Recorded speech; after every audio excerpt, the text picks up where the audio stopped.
how do you use theory in your research? I know you do use theory a lot.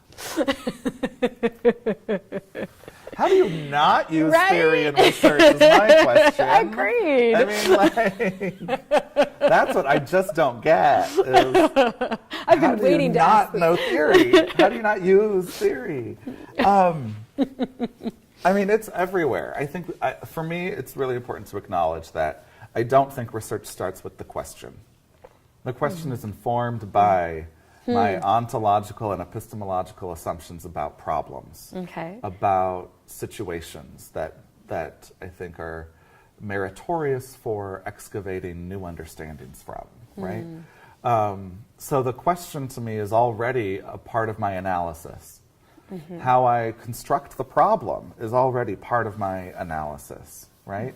It's the difference, I referenced it yesterday, but what Laura Smithers points out in her recent paper from the ASH conference, she talks, it's the difference between investigating the achievement gap and investigating the sustainability of white supremacy through and in education, right? Yeah.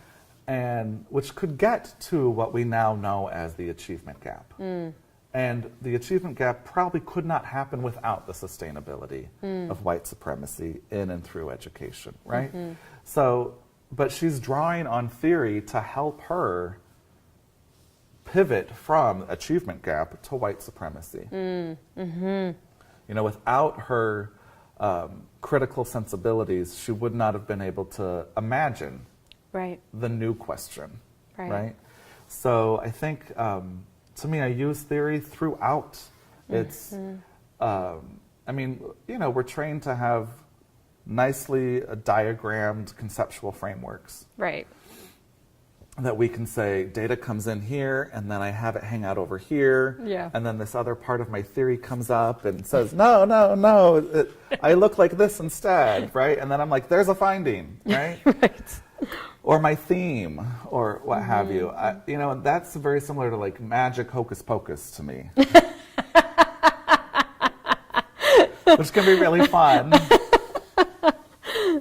But to me, it's not the most rigorous way that we can engage with theory. To me, I think we need to think deeply through our theories and almost imbibe our theories, almost eat and swallow and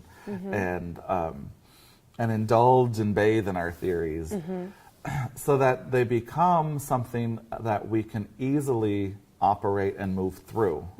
So that they become something that moves with us, that we have a more embodied experience with the research situation as part of that theory, as the working of that of those theoretical commitments. And when they become commitments, then it's less about having to map something onto a diagram that I might have generated, and it's more about, then it's more, for me usually, I see a situation in these data that to me is obviously white supremacy.